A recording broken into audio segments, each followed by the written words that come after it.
Bom, falando rapidamente sobre pré-história e América Antiga, né?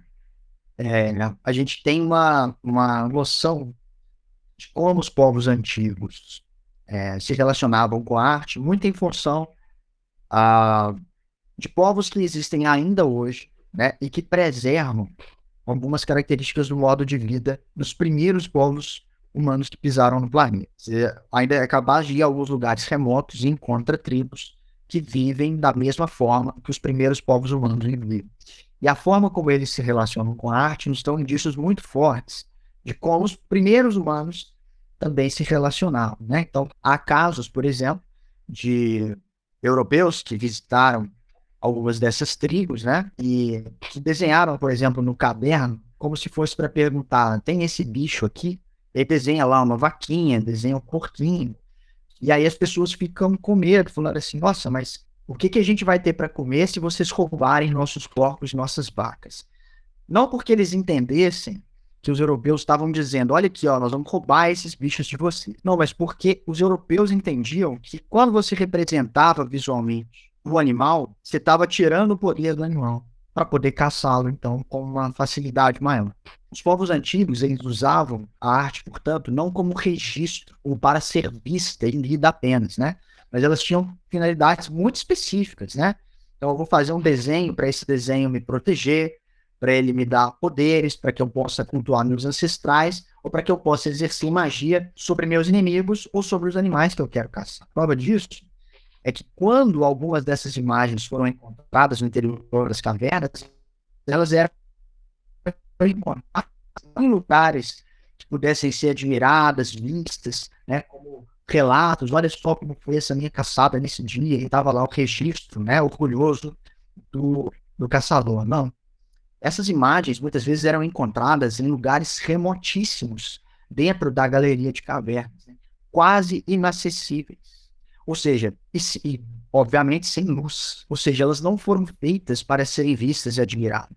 Acreditava-se que as pessoas que fizeram aquelas imagens faziam para que pudesse tirar poder, né, daquele animal e assim, posteriormente, para que fosse mais fácil capturá-lo, vencê-lo e etc. Herdeira disso, né, uma forma de magia que a gente vê até hoje representada na cultura popular, que é o voodoo. Eu vou fazer o boneco aqui da pessoa, que eu vou espetar esse boneco e a pessoa vai sentir espetada no corpo dela, né? Analogamente, era como se fosse isso, como se fosse uma espécie de voodoo. O sujeito desenha lá o bisão, o mamute, na parede da caverna para retirar o seu poder. Ou desenha a cena inteira, às vezes, né? Ele conseguindo caçar e dominar, portanto, a fera, para que no dia seguinte isso se concretize. Quase como uma espécie de magia mesmo. Então, as imagens, a arte, em geral, era algo para ser usado. Era, de fato, uma ferramenta. Não era simplesmente para ser vista e contemplada, né? Esse conceito começa a se misturar com a realidade no imaginário dessas pessoas que viviam nessas situações, e isso vai se prolongando, né, ao longo do tempo de uma maneira ou de outra. Por que que as primeiras religiões cristãs, no caso, elas, além de falar nos seus mandamentos, não venerem, né, outros deuses, eles falam, não façam imagens nem dos seus deuses, para não tirar o seu poder também, né? Analogamente, esse é o caminho. Por outro lado, depois que a gente vence aí alguns dos bailes, né, e a gente tem Figura de Judas como exemplo, né, até hoje a gente reproduz uma tradição que é super antiga de malhar e queimar o Judas em praça pública, né? Que a gente está sacrificando e martirizando ainda mais a imagem do traidor. É uma vingança, né, que a gente está praticando contra esse ser que a gente acredita que causou a derrocada do que seria, segundo a religião cristã, seu salvador. Então, existe essa mistura, né, entre o que é real e o que é imagem. E isso é muito inato em nós, seres humanos, de uma forma geral. Quando você pega, por exemplo, imagina aí, sei lá, uma celebridade da sua preferência, aí, qualquer que seja. Lady Gaga, Lana Del Rey. Imagina que você tem ali uma revista, né? E na revista tem várias imagens e tal, etc.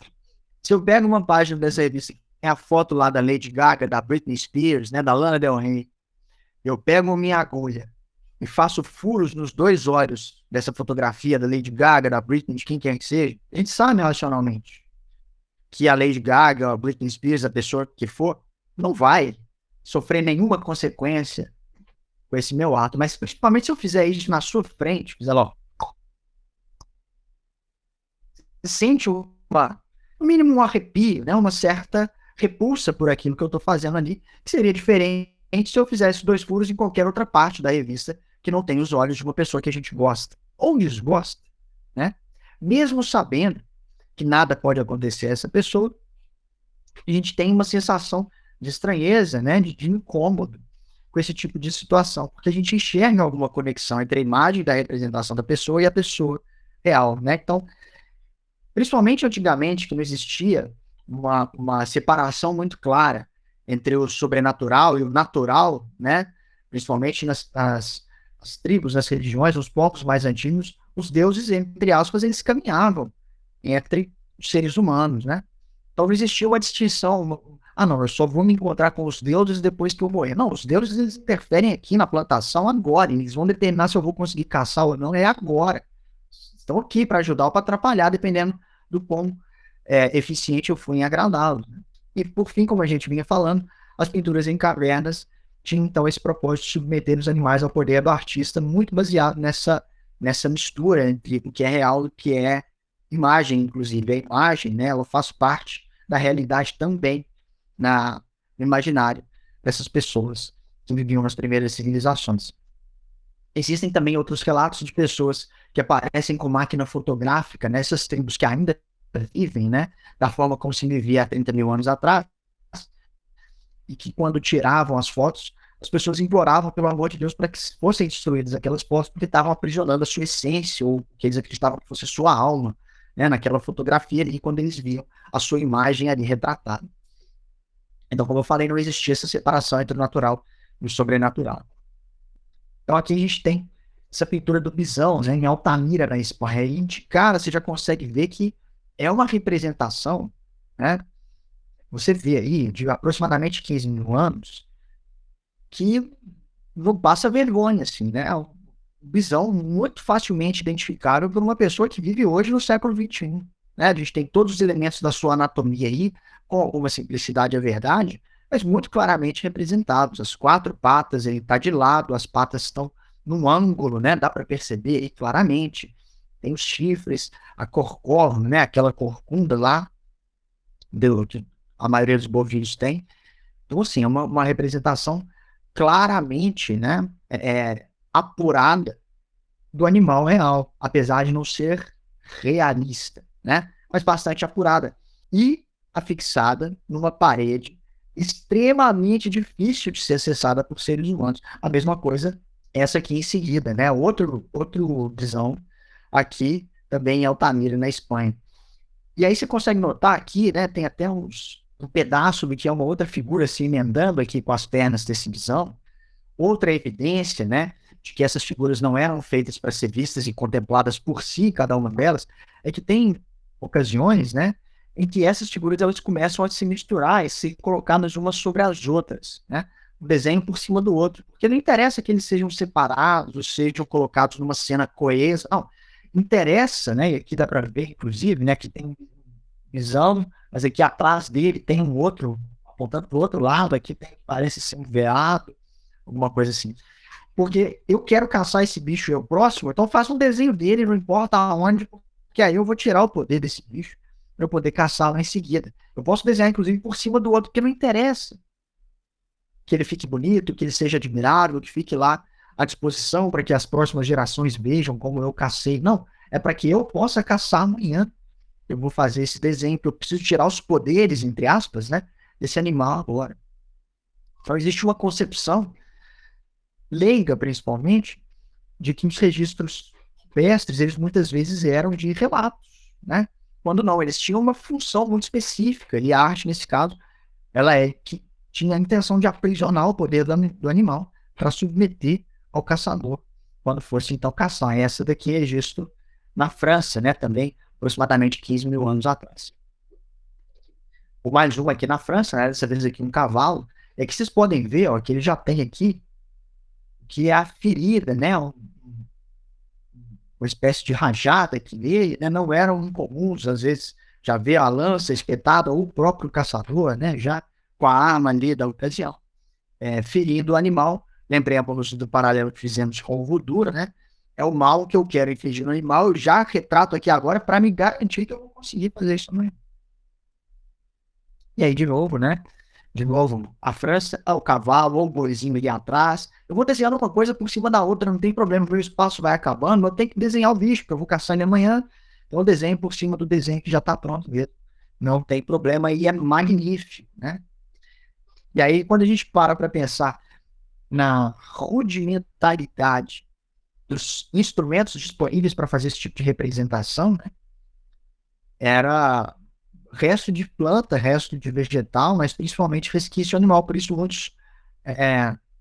preto, por causa do carvão, a gente já dominava, né, o fogo e tudo mais, mas muito marrom, muito ocre, muito vermelho, francamente, porque eram os pigmentos que eu coletava ali no próprio sangue dos animais que eu tinha matado, que eu ia usar para poder fazer essa decoração. E aí, quando a gente vai um pouco mais para frente, aqui a gente está no século XIX, né? Mas é um artefato Maori, um povo, é, não é aborígene o termo correto, mas um povo ah, natural, por assim dizer, da Nova Zelândia. Fica ali, então, naquele arquipélago, né? E quando se questiona, principalmente, a falta na produção artística dos povos mais antigos, quando a gente vê um quadro, por exemplo, né, uma pintura na parede, algo assim, e compara, sei lá, com a Mona Lisa, ou o Michelangelo da vida, né, ou a Capela Sistina, a gente vê aquela perfeição, o realismo dos tecidos e tal. E as pinturas mais antigas, mais planas ou mais sem graça para os olhos de um determinado observador, é comum que as pessoas façam essa leitura e digam, não, mas esse pessoal não tinha tanto arranho, assim, não sabia desenhar direito, né? Era uma falta de habilidade. E a gente olha para peças como essa, nesse Miguel da Casa do Chefe Maori, do século XIX, que, repito, era uma população que também repetiu e progrediu não, mas prolongou o seu estilo de vida por muitos e muitos milênios, né? Inclusive sua produção artística. E a gente olha para o nível de detalhe dessa maldita peça, né? Isso daí tem 38 centímetros, é mais ou menos essa largura aqui, é um pouquinho menos. Então tem detalhes aqui da ordem de milímetros, né? E que o sujeito faz com cisel e martelo, bicho, na pedra. Você imagina a precisão, a simetria de uma peça como essa, repito, na pedra. Tem que ser muito eurocêntrico, para dizer o mínimo, para dizer que é uma falta de habilidade, né?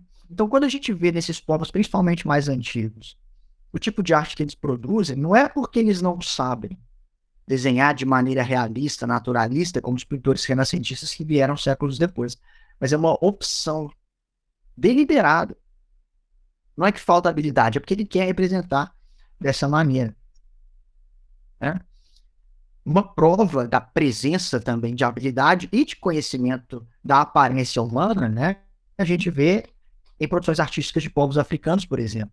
Aqui é um rei Oni, né? Da Nigéria, séculos 12, 14 aproximadamente. É a cabeça de um negro. E você pode ver pelas proporções do rosto, né? Pela própria forma da obra, assim, que ela tinha, um pouco simplificada talvez, mas tinha sem dúvida nenhuma, né? Uma aparência bastante realista, bastante naturalista, né? Então esses povos que viviam de maneira mais primitiva, repito, não é que não soubessem representar a realidade ou as pessoas, né? Mas quando não o faziam era por opção. Então a gente já precisa também se despir desse preconceito imediatamente, né? Como eu falei lá no começo, a evolução da arte não é uma linha reta no sentido da mais primitiva para a mais sofisticada, ou da mais rudimentar para a mais complexa. Isso aqui é complexo para um caralho. A gente está falando de 1000 anos antes de Michelangelo. E aqui a gente vai para o Peru, né? Né? Que era muito comum eles fazerem esse tipo de coisa aqui. É um vá, bicho, um vaso de água, um jarrinho, coisa para você poder regar planta. E os sujeitos tomavam cuidado de esculpir o rosto de um homem, aqui nesse caso, de um homem de um olho só, possivelmente um guerreiro ou uma pessoa genérica, isso é o de menos, né? Mas você pode notar pelas proporções, pelo nível de detalhe, né? A expressão facial, todos os elementos aí representados de maneira extremamente natural. Natural, eu digo, semelhante à natureza, semelhante à realidade, nesse caso aqui do homem. E que a gente está falando de, possivelmente, 250, 550, ou seja, se a gente for aí arredondar para a média, pelo menos 330 anos depois de Cristo. A gente está falando de um período muito, muito, muito remoto, né? A gente não tinha nem descoberto a perspectiva central, por exemplo, mas a gente conseguia retratar com bastante fidedignidade, né, o rosto humano no utilitário de casa, que é uma peça como essa daqui, aqui no caso do Peru, né? E aqui a gente pega um artefato também, agora América Central, né? O que seria o deus da chuva, Azteca, e vocês podem ver que ele parece uma coisa meio humanoide, assim, né? A gente consegue reconhecer ali pernas, braços, uma espécie de face, né? O rosto. Mas através desse artefato a gente consegue entender um pouco mais sobre como esses povos compreendiam a relação deles com os deuses e a natureza. Por que que esse deus é o deus da chuva? Melhor dizendo, como é que os astecas escolhiam representar o que para eles seria o deus da chuva? Dá uma olhada nisso aqui. Quando você está vendo ali uma tempestade e vem um raio, um caminho de elétrons, né? Tem uma temperatura tão aquecida que brilha daquela forma ali e tal. Só que ele é todo retorcido, né? Que animal da natureza que é esse e retorcido? Cobra. E aí quando você olha aqui bem, ó, que forma a face, a própria boca, né, desse deus da fertilidade, das chuvas, são duas cobras aqui, a sombra não nos permite ver, né? Mas uma de frente para a outra com suas próprias presas, uma olhando para a outra. Aqui o que faz às vezes de olhos e nariz, né, são outros répteis também, encaracolados aqui, né? Porque esses répteis, né, eram o que eles achavam que eram os raios, eram cobras que vinham do céu, né, trazendo as tempestades, né? E aqui a gente tem outros elementos que também vão construir isso, mas mesmo assim, ele tem uma figura humanoide, porque é um deus minimamente antropomorfizado. Ele tem aqui as mãos sentadas, ele tem as mãos aqui sobre as pernas, os joelhos, né? Tem uma cavidade aqui no meio, vocês podem ver aqui, né? Muito provavelmente especula-se era para que fossem depositadas aí oferendas, tem alguma função ritualística, mas o raio que vinha, né, da nuvem, compridão e todo o retorcido, eles enxergavam como uma serpente, como uma cobra. E por isso, se eu vou representar um deus, que é um deus que traz a chuva, o que que precede a chuva? Raio, raio é o quê? Cobra. Então, esse deus é feito de cobras. Enfim.